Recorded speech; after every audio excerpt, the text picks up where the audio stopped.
population du département du Plateau, membres de l'Union fait la Nation, membres de diverses organisations sociales du Plateau, paysans, artisans, jeunes et femmes, venons au nom de la paix et de la démocratie vous prendre à témoin contre les brimades, l'exclusion dont toutes les populations, toutes tendances politiques et sociales confondues, sommes victimes.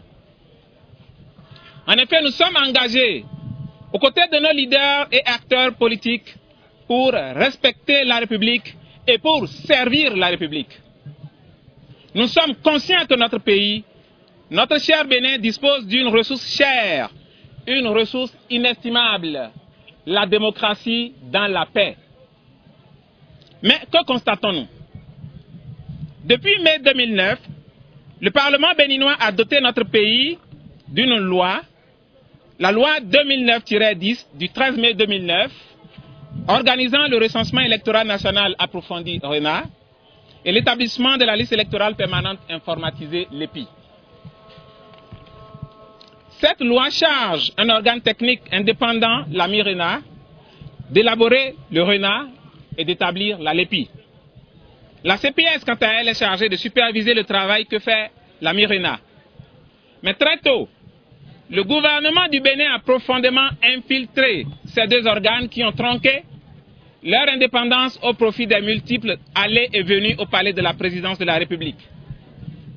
Nul n'ignore comment les bureaux de la CPS ont été élus, démis et réélus.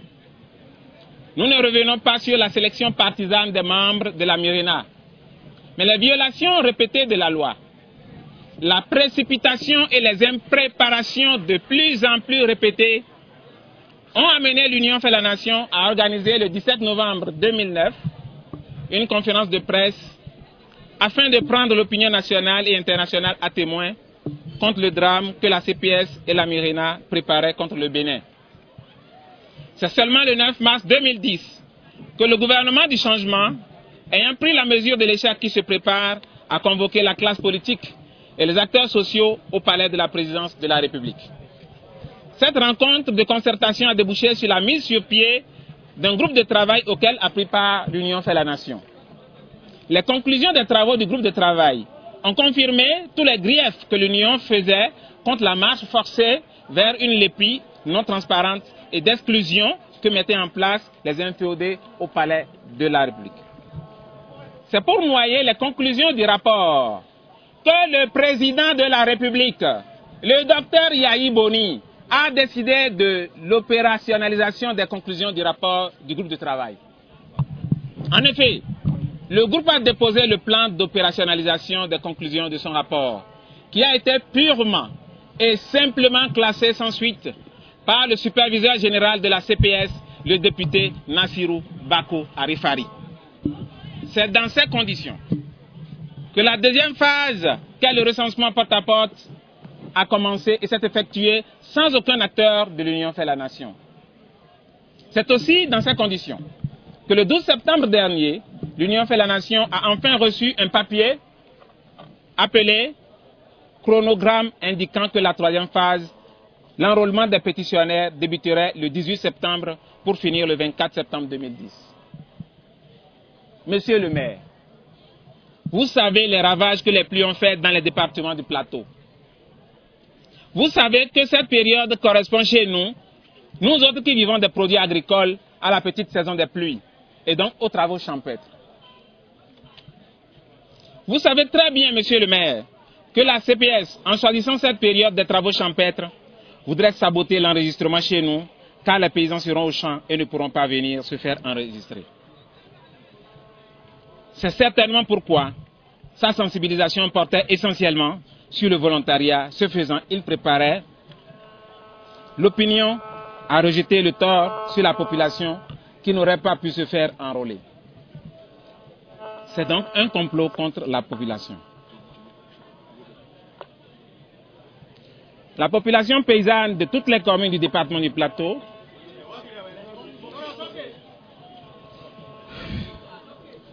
c'est certainement aussi pour saboter l'opération que les opérateurs kits originaires des autres départements nous sont déployés sans formation. C'est aussi dans le but de nous prendre comme des cobayes que la CPS a déployé sur le terrain du matériel déficient. C'est pour réduire le nombre d'électeurs probables que la population de 12 ans et plus a été réduite dans toutes les communes. En voici quelques illustrations. À Sakété, au lieu de 65 482 attendus, c'est 55 136 qui ont été chargés. Ainsi, 10 341 pétitionnaires n'ont pas pu se faire enrôler. Ce n'est que le 16 octobre vers 12 h que les membres CCS Sakété ont été informés de la modification. À Ifaï, au lieu de 64 765 attendus, les kits ont été chargés de 50 516. C'est le 6 octobre que la CCS a été informée de l'effectif réel attendu. Le même phénomène s'est observé à Agawere, à Pobé et à Ketou. Qui peut dire aujourd'hui la date du début de l'enrôlement dans le plateau? À Ifaï, 4 463 personnes n'ont pu être recensées lors du recensement porte-à-porte. Et près de 1200 n'ont pu trouver leur nom dans la base de données. À Agawere, près de 5000 pétitionnaires sont en l'air parce que n'ayant pas retrouvé leur nom dans la base de données. Monsieur le maire, comment pourrions-nous nous taire sur les problèmes de la capture des empreintes digitales? Tantôt 2 doigts, ailleurs 6 doigts, parfois 1 doigt, alors que la loi prescrit 10 doigts. Il faut qu'il soit clair pour les uns et pour les autres que cette modification des dispositions de la loi sur le terrain est un autre complot que préparent Bako et les siens. Les populations des 5 communes du département du Plateau et tout Béninois épris de paix n'acceptent et n'accepteront jamais cela. Les populations du département du Plateau voudraient bénéficier, elles aussi, des cartes d'identité civile que le gouvernement a promis à la fin des opérations. Les populations du département du Plateau voudraient aussi jouir de leur droit au vote. Les populations du département du Plateau exigent qu'elles soient prises en compte dans les analyses économiques allant dans le sens d'un développement harmonieux de notre pays. Comment y arriver si une lépie se réalise sur leur dos? Tous pour la lépie dans le département du Plateau. Tous pour une lépie transparente, une lépie juste, une lépie consensuelle. Jamais nous n'accepterons une lépie taillée sur mesure.